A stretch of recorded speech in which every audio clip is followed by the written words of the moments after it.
Commander? Do you have a few minutes to talk? One-on-one? I'm sorry, Commander. I need to get my duties squared away. I wouldn't mind talking more later, though. What's your opinion of the last mission? Kinda wish you'd got there sooner, Commander. No offense, I appreciate the rescue. I just wish... We came as soon as we got the distress call, even with the fastest ship in the fleet. You did the best you could, Commander. It's my fault. If I had been more alert, we wouldn't have been cut down by an ambush. We never trained to fight synthetics. The Geth haven't gone beyond the Veil in 3 centuries. Our training's supposed to make us able to adapt. I'll make sure it doesn't happen again. Dismissed, Chief. Ma'am? Nice ship you got, Shepard. What can I do for you? What's your story, Rex? There's no story. Go ask the Quarian if you want stories. You Krogans live for centuries. Don't tell me you haven't had a few interesting adventures. Well, there was this one time the Turians almost wiped out our entire race. That was fun. I heard about that. You know, they almost did the same to us. It's not the same. It seems pretty much the same to me. So your people were infected with a genetic mutation? An infection that makes only a few in 1,000 children survive birth? And I suppose it's destroying your entire species? I suppose it isn't all the same. I don't expect you to understand, but don't compare humanity's fate with the Krogan. Sorry, Rex. I wasn't trying to get you upset. Your ignorance doesn't upset me, Shepard. As for the Krogan, I gave up on them long ago. The genophage infected us, but it's not what's killing us. What can you tell me about the genophage? Ask the Solarians if you want details. They made it. All I know, it makes breeding nearly impossible. Thousands die in stillbirth, and most never get that far. Every Krogan is infected, every one. And no one's rushing to find a cure. Why don't the Krogan try to find a cure? When was the last time you saw a Krogan scientist? You ask a Krogan, would he rather find a cure for the genophage or fight for credits? He'll choose fighting every time. It's just who we are, Shepard. I can't change that. Nobody can. Are your people really dying? We're sure not getting any stronger. We're too spread out. None of us are interested in staying in our own system. Lots of species have left their homes and prospered. But they go to colonize new worlds. We're not settlers. We're warriors. We want to fight. So we leave. Hire ourselves out. And most of us never go back. So long, Rex. Shepard.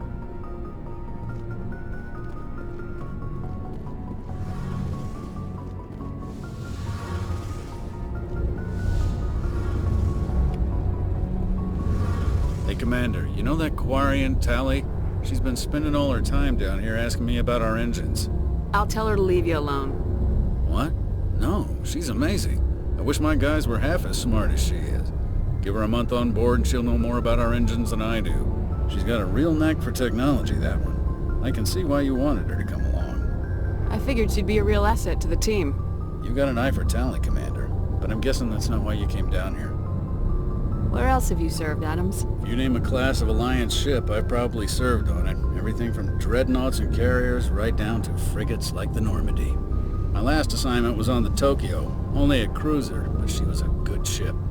Couldn't hold a candle to the Normandy, though. I want to know more about the Normandy.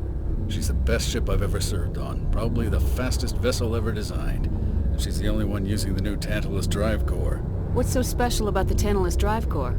Proportionally, it's about twice the size of any other vessel. Not only are we faster, we can run at FTL speeds longer before we have to discharge the core.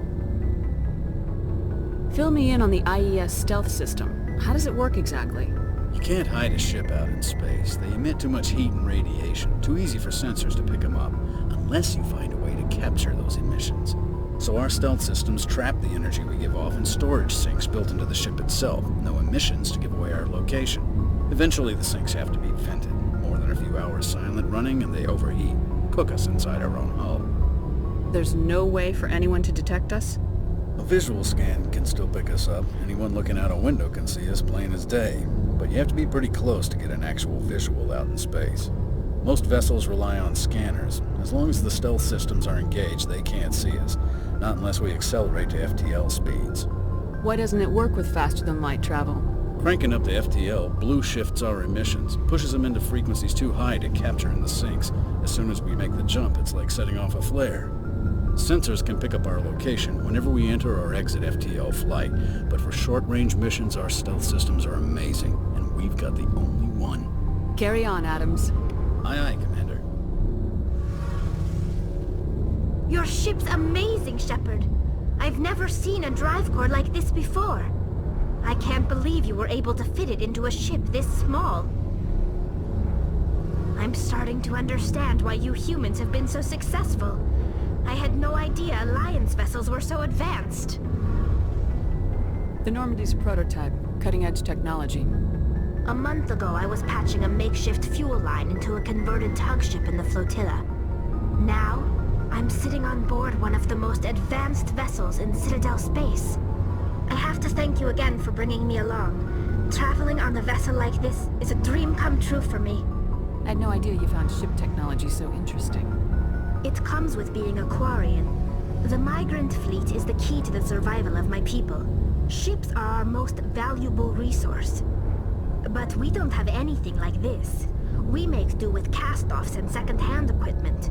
We just try to keep them running for as long as we can. Some of the fleet's larger vessels date all the way back to our original flight from the Geth. I can't believe your fleet's still using ships that are 3 centuries old. They're constantly being repaired, modified, and refitted. They aren't pretty, but they work. Mostly.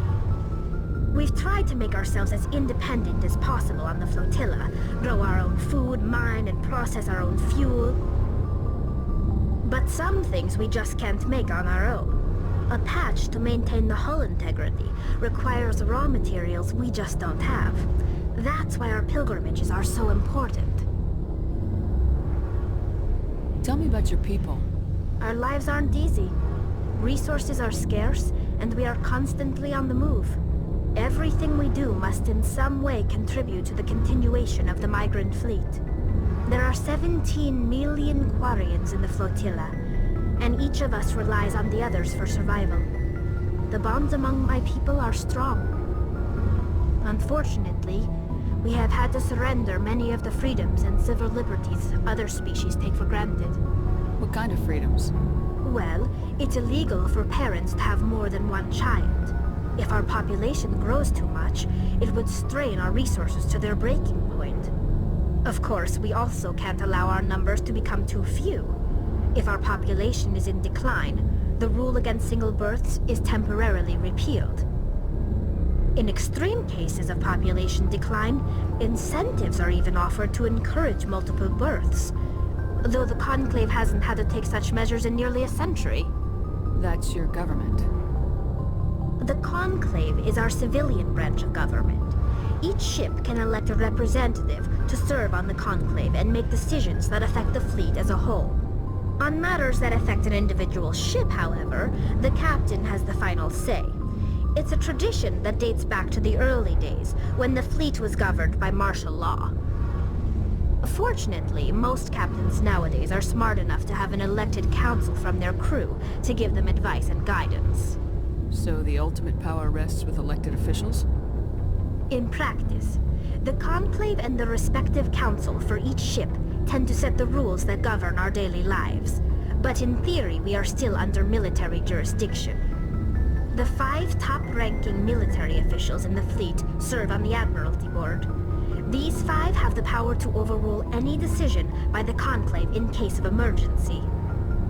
To do so requires unanimous agreement among the Admiralty, and they can only do this once. After that, the entire board must resign their posts. It's a safeguard that served us well. In nearly 3 centuries, the Admiralty Board has only overruled the Conclave 4 times. I want to know more about the Geth. I doubt I can tell you anything you don't already know. It's been almost 3 centuries since they drove my people into exile. All I know is the story of their origins. What they were when we created them, and how they turned on us. Interesting. The Geth were originally created to serve as an automated manual labor force. Initially, their intelligence was as limited as any VI. Over time, we made small modifications to their programming to allow them to perform more varied and complex tasks, bringing them closer and closer to true AI status. How come the Council didn't step in and stop you? This wasn't true AI research. We may have been skirting the bounds of the law, but we never did anything that was actually illegal. The changes were so insignificant, so gradual, that we were able to control them. Or so we thought. But one thing we underestimated was the power of the neural network. A million Geth thinking simultaneously created an inherently unstable matrix. So the Geth share brainpower? Many of the Geth's logic systems were designed to work in concert with other nearby Geth. Basically, the more of them you have in a group, the smarter they are. So there's some sort of group consciousness? No, nothing like that. They cannot share sensory data or information. Their programming cannot handle that much simultaneous input. Each Geth maintains an individual awareness and identity. The neural network only operates on a process-based level. It's basically the synthetic equivalent of a subconscious. But when they're in close proximity, they can coordinate low-level functional processes, freeing up more capacity for original or independent thought. That doesn't make any sense. I'm probably oversimplifying. The Geth are incredibly advanced and complex creations. All you need to know is that they get smarter when they gather in large numbers. As we built more and more Geth, their effective intelligence became more sophisticated, more abstract. One day, a Geth began to ask its Quarian overseer questions about the nature of its existence. Am I alive? Why am I here? What is my purpose? As you can imagine, this caused a near panic among my people.